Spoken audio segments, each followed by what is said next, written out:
Breaking: Sara Duterte impeachment trial update. The Republic of the Philippines is on edge.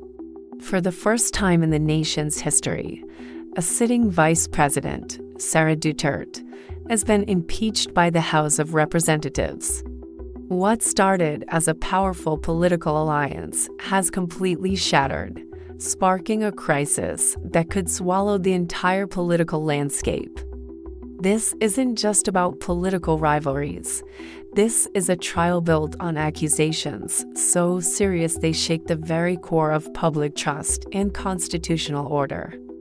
It all kicked off with a confession that sent shockwaves across the country. An alleged plot, a publicly broadcast admission from the vice president of a plan to assassinate the sitting president, the First Lady, and the Speaker of the House. This single, explosive allegation is the first article of impeachment, and it has set the stage for a constitutional showdown that will define this era of Philippine politics. We're now deep in a saga with huge consequences, and the latest moves in the Senate have just added another layer of intense drama and strategic delays to a trial that has the whole nation holding its breath. The anatomy of a political rupture. So, how do we get here? Let's rewind to February 5th, 2025. On that day, the unthinkable happened. The House of Representatives, in a massive show of force, approved the articles of impeachment against Vice President Sara Duterte. And it wasn't a close call. A staggering 215 lawmakers way more than the constitutional requirement signed the complaint. This wasn't just a legislative move, it was the public execution of the unit team, the seemingly unbeatable political partnership between President Ferdinand Marcos Jr. and Sara Duterte that swept them into power. The list of who signed was a political statement in itself. It was led by the president's own son, Sandro Marcos, and the final signature belonged to House Speaker Martin Romualdez, the president's cousin and one of the alleged targets of the assassination plot. This sent a clear message.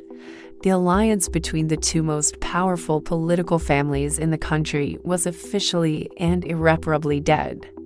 The impeachment is being driven by a strong coalition of President Marcos's key allies, turning what was once a partnership into a bitter feud. The battle lines are now drawn, not just in Congress, but across the entire political spectrum, setting us up for a high-stakes clash with the Republic's future on the line. The country's democratic institutions and its stability are facing their ultimate test. The 7 articles, a cascade of allegations. The case against Vice President Duterte isn't just one complaint. It's a comprehensive 7-article list of charges that prosecutors say amounts to a deep betrayal of her office. The first, and most shocking, article accuses Duterte of betraying public trust and committing high crimes by allegedly plotting to assassinate President Marcos, First Lady Liza Araneta Marcos, and Speaker Martin Romualdez. This charge comes from her own public statements, which prosecutors claim are clear evidence of a conspiracy. The second article gets into money and corruption, specifically the alleged misuse of confidential funds. The complaint says that within just 11 days of taking office in 2022, Duterte's office spent $125 million in confidential funds. Lawmakers argue this was done without proper procedure or transparency, raising big questions about how such a massive amount of public money was used so fast. Article 3 alleges bribery and corruption within the Department of Education, which the vice president also led. The fourth article is all about unexplained wealth. It alleges that Vice President Duterte built up a hidden fortune of around $2 billion. This wealth was supposedly not declared in her official financial statements for years. from 2007 to 2012 and again from 2016 to 2022. The complaint points to a massive jump in her net worth that her official salary just can't explain. The fifth article ties Duterte to the extrajudicial killings linked to the Davao death squad and the war on drugs under her father's presidency. This charge connects her to those events and runs alongside an ongoing investigation by the International Criminal Court, bringing an international element to her legal troubles. The sixth article accuses Duterte of destabilization and sedition. It points to her public statements and alleged work with dissident groups as proof of an effort to undermine the government.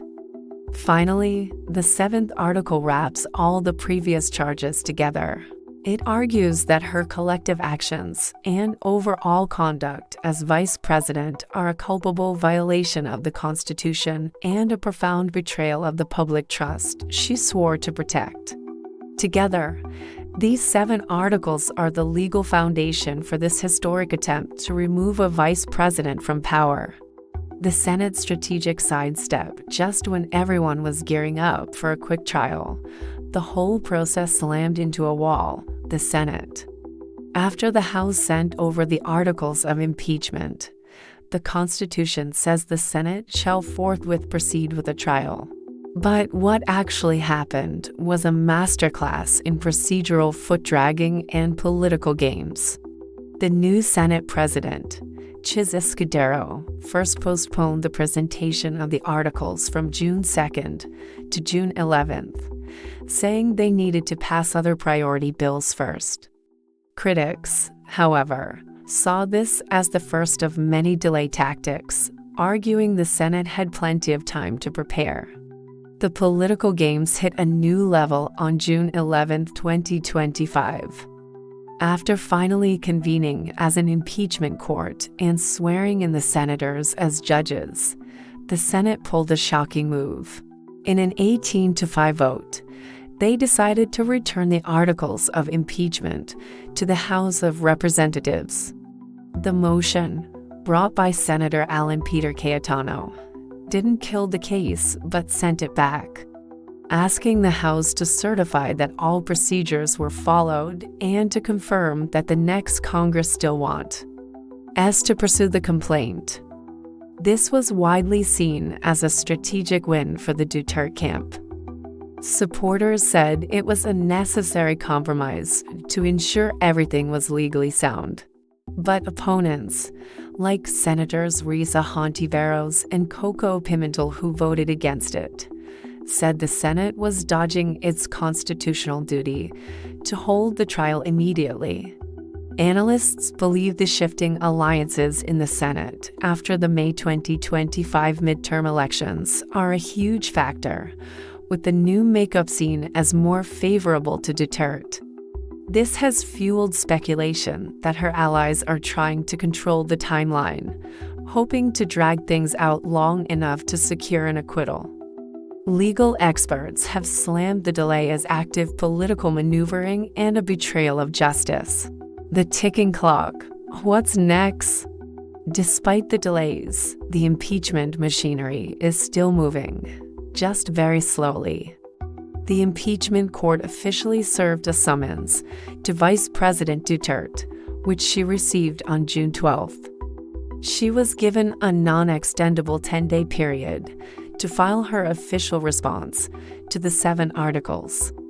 That deadline technically fell on Saturday, June 21st, which means her legal team has until the end of the next business day, Monday, June 23rd, to submit their formal reply. As of this weekend, the vice president has not yet filed that reply. But the court has been clear the process will move forward with or without her answer. Once her response is in, the House prosecution team gets 5 days to file their counter-reply.